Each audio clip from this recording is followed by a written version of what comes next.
A young sharecropper sits with his guitar at what looks like an ordinary juke joint. But as soon as his fingers hit the strings and he begins to sing the blues, something impossible happens. The spirits of the dead materialize and begin dancing with the living.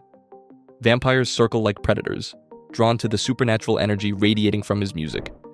Most people watched this scene from the new vampire movie Sinners and thought it was just cool special effects. But what if I told you this wasn't Hollywood fantasy? It was a perfect representation of spiritual technology that shamans, griots, and blues masters have used for thousands of years. I spent the last month diving deep into the history of blues music, African spiritual traditions, and cross-cultural studies of music's role in accessing other realms. What I discovered completely changed how I hear every song. Music isn't just entertainment, it's humanity's oldest spiritual technology for communicating with forces beyond our physical reality. In the next 15 minutes, I'm going to show you 10 shocking ways this single scene from this 2025 vampire movie accidentally became a masterclass in spiritual anthropology, revealing truths about music that most people have completely forgotten. This isn't about supernatural fiction, this is about documented spiritual practices that exist in every culture on Earth. But first, let me tell you why understanding this matters more than you think. The first way music is seen as a vehicle is with calling. What if I told you that the character's nickname Preacher Boy isn't just background detail, it's the key to understanding how music functions as a spiritual calling system.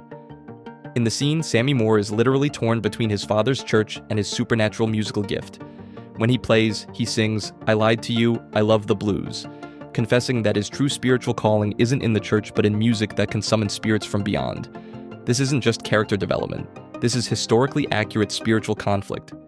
In the early 20th century, blues music was literally called the devil's music by many churches because of its power to induce altered states of consciousness and its connection to African spiritual practices that Christianity had tried to suppress. Watch how Sammy holds his guitar. This isn't just performance, it's ritual. His body becomes a conduit for forces beyond himself, and every note carries the weight of ancestral wisdom that his religious community sees as demonic. The movie shows us that Sammy's musical gift isn't evil, it's sacred. The narrator tells us there are legends of people born with the gift of making music so true it can pierce the veil between life and death, conjuring spirits from the past and the future. What strikes me most is how this mirrors the real experience of many blues musicians who were caught between religious communities that condemned their music and a calling they couldn't ignore. Players like Skip James, Son House, and Robert Johnson struggled their entire lives with this spiritual conflict. This scene reveals something profound. Authentic spiritual gifts often put you at odds with organized religion because real spiritual power can't be controlled by institutions. But Sammy's calling connects to a much larger tradition of musicians who were said to have supernatural abilities. Way 2. Channeling. Everyone knows the legend. Robert Johnson sold his soul to the devil at a crossroads to become the greatest blues guitarist who ever lived. But what if I told you the crossroads story is real, just not in the way most people think? Johnson didn't make a deal with Satan. He accessed the same spiritual channeling technology that Sammy uses in the scene. The crossroads represents the intersection between the physical and spiritual worlds that certain musicians can access through their art. People who knew Johnson said his music could literally heal the sick, curse enemies, and call spirits. These weren't just tall tales. They were descriptions of documented spiritual phenomena that blues musicians were known for channeling. In the Sinners scene, watch how Sammy's guitar becomes a spiritual instrument. This is exactly how witnesses describe Johnson's playing. Not just music, but a doorway to otherworldly forces that he could channel through sound. The Crossroads legend exists because people needed a way to explain Johnson's supernatural musical abilities. In a Christian culture that had suppressed African spiritual practices, making a deal with the devil was the only framework they had for understanding genuine spiritual channeling. I went back and listened to Johnson's original recordings while researching this, and there's something genuinely unsettling about them. The way his voice seems to come from multiple places at once, the guitar parts that sound impossible for one person to play. It's like the music is channeling something beyond human capability. Other blues masters like Skip James, Son House, and Bukka White were all described as having similar supernatural abilities. This wasn't unique to Johnson, it was a recognized aspect of authentic blues tradition where musicians served as channels for spiritual forces. The fact that we turned these spiritual gifts into devil stories reveals how Christianity systematically erased the true nature of African-derived spiritual channeling practices. But to understand how this spiritual channeling actually works, we need to look at the music itself. The third way is in the tuning. Here's something that's going to blow your mind. The blue notes that give blues its distinctive sound aren't just musical choices, they're frequencies that tune into the space between worlds. Blue notes are those slightly flattened thirds and sevenths that create the emotional tension in blues music. But here's what's fascinating. They're not quite major, not quite minor, but something in between. They exist in a musical liminal space, just like the boundary between life and death. These in-between frequencies create harmonic tensions that seem to resonate with altered states of consciousness. Neuroscientists have found that certain frequency combinations can trigger what they call non-ordinary awareness, exactly the state needed to tune into spiritual realms. In the scene when Sammy plays these blue notes, that's when the spirits begin to appear. The music is literally tuning into their frequency, like adjusting a radio to pick up a distant station broadcasting from another dimension. This concept exists across cultures. In Indian classical music, certain ragas are said to invoke specific spiritual states. In Tibetan Buddhism, particular frequencies in throat singing can tune consciousness to what they call doorways to enlightenment. Think about your own experience with blues music. Haven't you felt transported to somewhere else entirely when hearing those bent notes? That's your consciousness responding to frequencies that tune into something deeper than normal reality. The blues scale isn't just a musical system, it's a spiritual technology encoded in sound. Those wrong notes that create the emotional power of blues are actually right notes for tuning into otherworldly states. But this spiritual tuning doesn't just attract benevolent spirits, it also draws something much more dangerous. Way 4. Attracting. Here's where the scene gets really sophisticated in its spiritual metaphysics, and most people completely miss this layer of how music functions as a spiritual attractant. The vampires aren't just attracted to blood, they're drawn to the spiritual energy being generated by Sammy's authentic music and the presence of the ancestral spirits. They're functioning as what spiritual traditions call psychic parasites, entities that are attracted to life force and spiritual power. Watch how the vampires behave in the scene. They're not immediately attacking, they're circling, feeding off the energy in the room. The spiritual activity created by Sammy's music is like a beacon that attracts them from wherever they were hiding. This concept exists across cultures. In African spiritual traditions, there are entities called spiritual vampires that are attracted to the life force generated during ritual and ceremony. In Tibetan Buddhism, they're called hungry ghosts, beings that are attracted to spiritual energy but can never be satisfied. What's brilliant about the scene is that it shows how opening spiritual portals without proper protection attracts both benevolent and malevolent entities. Sammy's music attracts the ancestors, but it also attracts the predators. This is why traditional blues musicians often had protection rituals, carrying mojo bags, wearing specific amulets, or performing cleansing ceremonies. They understood that their music attracted both good and bad spiritual attention. The vampires represent what happens when spiritual power is pursued without proper wisdom and protection. They're the shadow side of transcendence, entities that want to exploit the attracting power of spiritual music for their own parasitic purposes. This is incredibly relevant to our current spiritual landscape, where people are experimenting with consciousness-altering practices without understanding the traditional safeguards that developed alongside them. And this brings us to why musicians who possess these attracting abilities often struggle with the burden they carry. Burdening. Way 5. This is where the scene becomes a profound meditation on how music functions as a spiritual burden, and it reveals something crucial about why so many gifted musicians struggle. Look at Sammy's face during the scene. There's joy in his music, but also weight. He knows his gift attracts danger. He knows it sets him apart from his community. But he also knows it's who he is, and denying it would be denying his spiritual purpose. This reflects the real experience of blues musicians who were caught between religious communities that condemned their music and a calling they couldn't ignore. They were often isolated, misunderstood, and seen as dangerous by the very people they were trying to serve. The music became their spiritual burden. In shamanic traditions, becoming a shaman isn't a choice you make. It's a calling that often comes through illness, spiritual crisis, or supernatural encounters. The training takes years because the community understands that someone who can journey between worlds needs to be prepared for that spiritual burden. Every time Sammy plays, he's not just entertaining, he's opening doorways that can let in both ancestors and predators. This is why spiritual power always comes with spiritual responsibility. It's a burden that must be carried. What's most haunting about the scene is watching someone who has incredible spiritual power but is burdened by it. His gift connects him to the ancestors, but it separates him from his living community. This speaks to anyone who's ever felt called to something that others don't understand. Artists, healers, spiritual seekers who find themselves walking a path that their families or communities can't accept carrying the burden of their gifts alone. The scene shows that authentic spiritual gifts aren't just blessings, they're burdens that can consume your entire life. But to understand where this spiritual burdening comes from, we need to go back to its African roots. Way 6. Encoding. What if I told you that Sammy's ability to summon spirits through music isn't fiction? It's the continuation of a spiritual technology that survived slavery by encoding itself into American blues.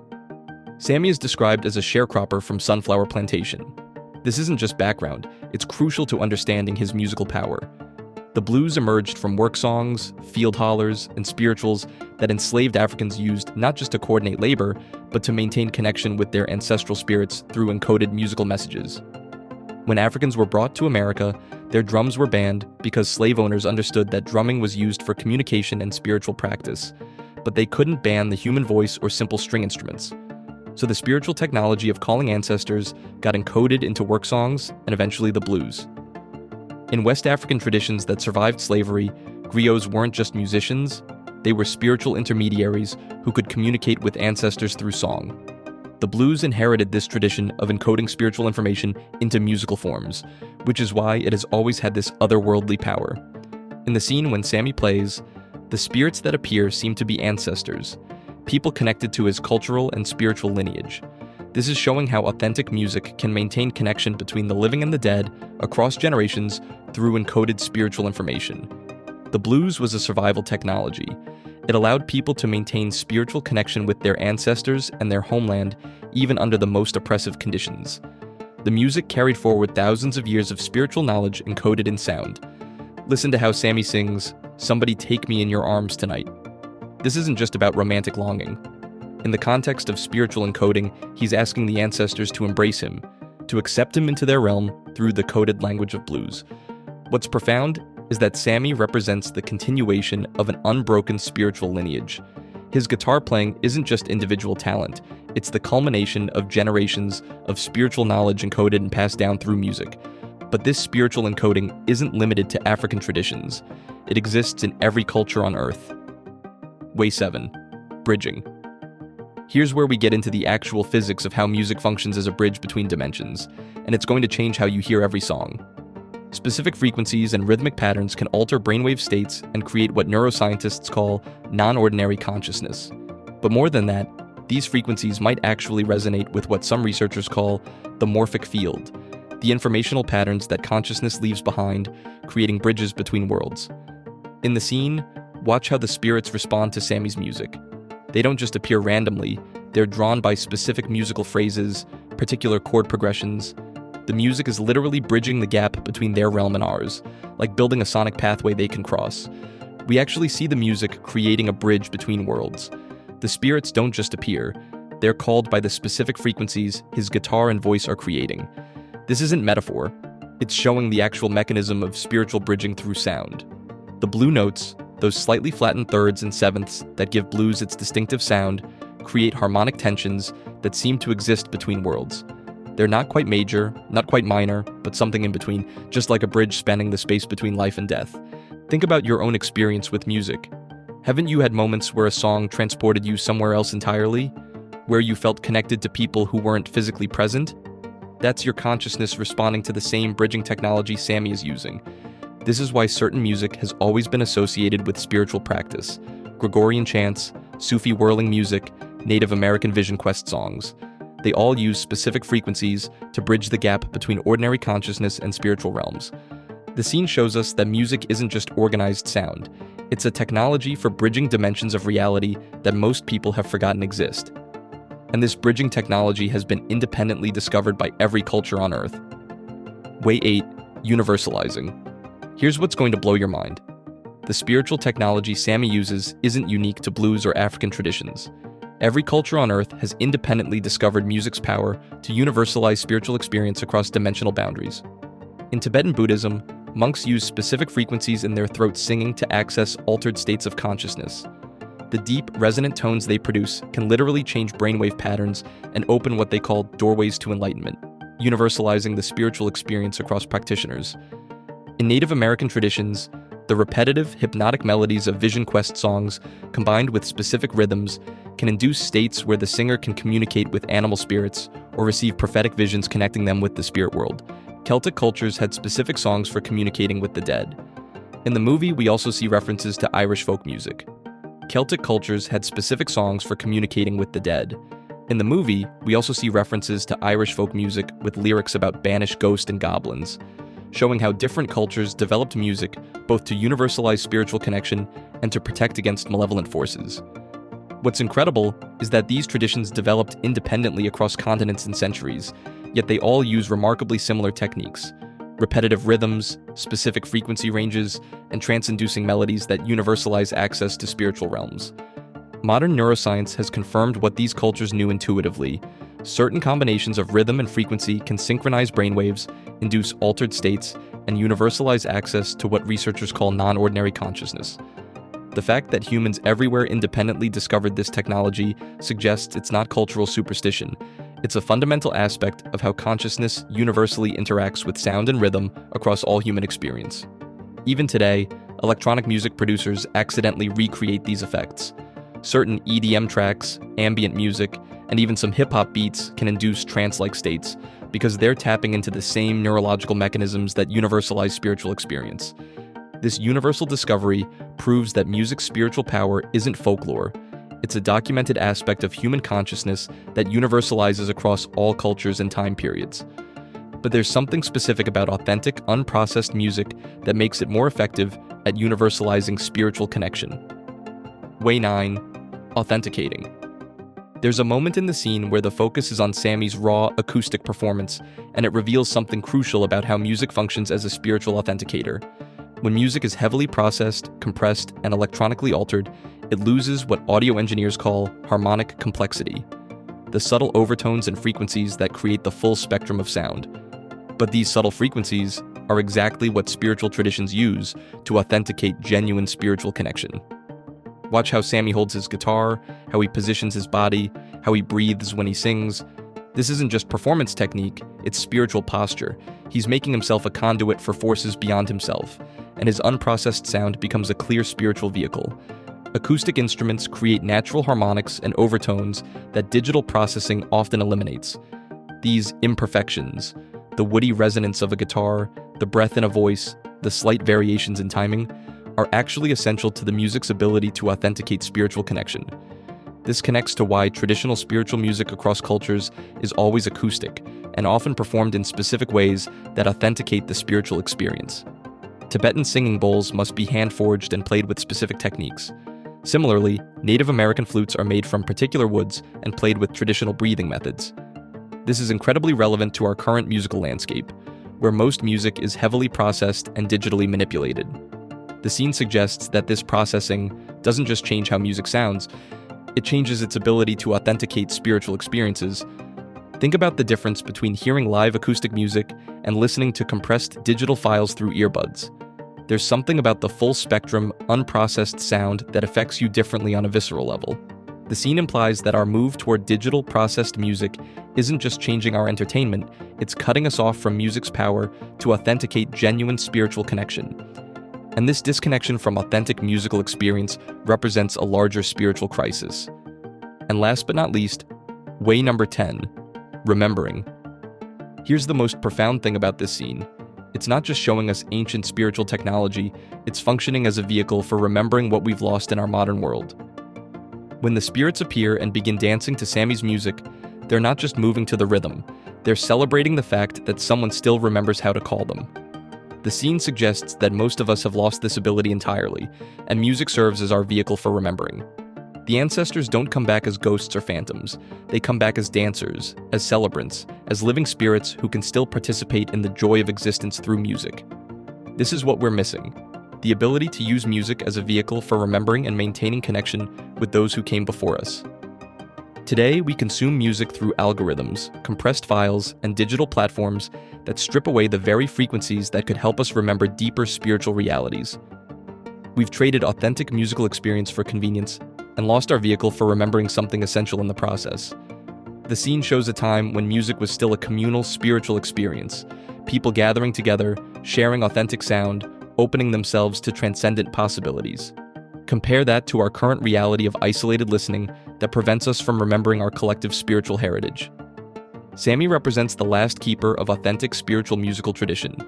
His isolation in the scene mirrors our collective spiritual isolation. We've forgotten how to use music as a vehicle for remembering our connection to the sacred dimensions of existence. The most haunting aspect is that the spirits are there, waiting to be remembered, but most of us no longer know the frequencies that can reach them.